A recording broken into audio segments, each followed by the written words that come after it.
Vous respirez à peine. L'air glacial vous mord les poumons et chaque pas sur ce sentier qui s'étire à l'infini devient plus pesant. Les arbres malveillants vous fouettent de leurs branches. La forêt des ombres cherche à vous engloutir. Vous accélérez l'allure malgré l'épuisement qui vous gagne. Soudain, les arbres laissent place à une montagne désolée qui se dresse, menaçante. Une brèche s'ouvre sur son flanc et vomit une cascade d'un noir d'encre qui souille la neige immaculée.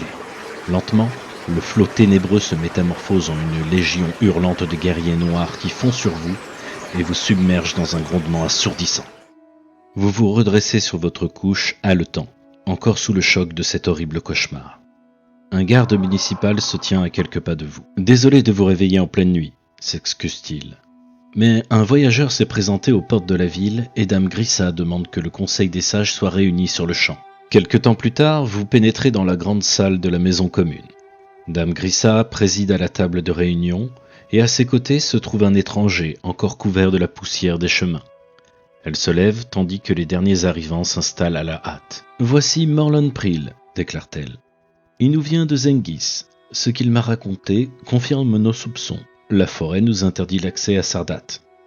Toutes les tentatives pour la traverser se sont soldées par des échecs, et ceux qui se sont obstinés ont disparu corps et biens. » Dame Grissa cède la parole à Morlon. Les elfes des bois ont dû abandonner l'entretien des sentiers envahis par les arbres et les araignées géantes. Des créatures monstrueuses sont apparues sur les rives de Sardat et les tribus Batrak sont entrées en guerre. Leurs troupes massacrent sans le moindre discernement et bloquent les transports fluviaux. Dame Grissa intervient à nouveau. Cette situation devient intolérable. Il en va de notre sécurité. Il faut affronter ce péril par tous les moyens, même si nous devons pour cela incendier une partie de la forêt. « Vous ne pouvez pas faire une chose pareille !» intervenez-vous d'une voix outrée. Stupéfait, l'ensemble du conseil se tourne vers vous. « Je connais bien la forêt, et je l'explore depuis mon plus jeune âge. Elle est dangereuse et farouche. Seuls des efforts acharnés ont pu conserver les sentiers qui la traversent, mais malgré tout, l'équilibre est maintenu. Lui déclarer la guerre serait une folie. N'oubliez pas qu'elle nous fournit notre subsistance. Nous devons la traiter en amie. » À ces mots, Beren, le doyen du conseil, vous lance un regard sombre et offre à votre vue le spectacle de son visage tordu par la paralysie, séquelle d'une mauvaise morsure d'araignée. Imperturbable, vous poursuivez votre plaidoyer. Les araignées géantes et les tribus Batrak font partie intégrante de cet équilibre. Croyez-vous un seul instant que les Batrak songeraient à bloquer la rivière quand nos navires marchands sont leur principale source d'armement et de richesse dans cette partie du territoire ? Peux-tu nous dire alors d'où vient ce mal ? Grogne Beren. Une force terrible et maléfique nous menace. Je n'en connais pas encore la nature, mais je suis persuadé qu'elle ne vient ni de la forêt ni de ses habitants. Notre installation dans la forêt des ombres remonte à plusieurs siècles, et nous en sommes devenus un élément indissociable. Les elfes des bois, Colrin et moi-même en sommes persuadés. Non, seule une force inconnue et étrangère à cette partie de la Lanzia peut être à l'origine des troubles que nous connaissons. Je crois que tu te leurres, intervient Dame Grissa. Nous connaissons tous ici ton amour de la forêt, et je crains que tes sentiments n'aient fini par obscurcir ton jugement. Tu penserais autrement si tu avais, comme moi, écouté dans son entier le récit de Morlon. Morlon Prill se penche alors vers Dame Grissa.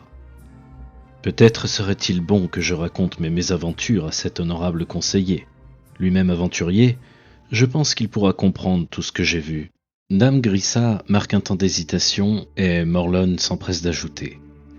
Pour ne pas accaparer le conseil plus longtemps, je suggère que cet entretien ait lieu en privé. Excellente idée, conclut Dame Grissa. D'un geste autoritaire, elle désigne la porte de sortie. Tout en maugréant dans votre fort intérieur, vous quittez la table du conseil et vous dites à Morlon de vous suivre. Il s'incline respectueusement devant l'assemblée et ramasse son sac avant de vous emboîter le pas. Vous le guidez le long des couloirs déserts jusqu'à une salle de repos, 2 étages plus haut. Une fenêtre occupe le fond de la pièce. L'extérieur est encore plongé dans l'obscurité. Et comme Morlon arrive à hauteur de la vitre, vous le voyez esquisser un mouvement de recul en apercevant son reflet. Haussant les épaules, vous vous dirigez vers un fauteuil confortable. Vous ôtez votre arc et votre carquois et vous les posez à côté de votre siège. « Bien, Morlon, je t'écoute. Mon histoire est fort simple, dit-il tout en se glissant près de votre siège. Alors que je traversais la forêt, j'ai fait la rencontre d'un être très puissant qui m'a tué.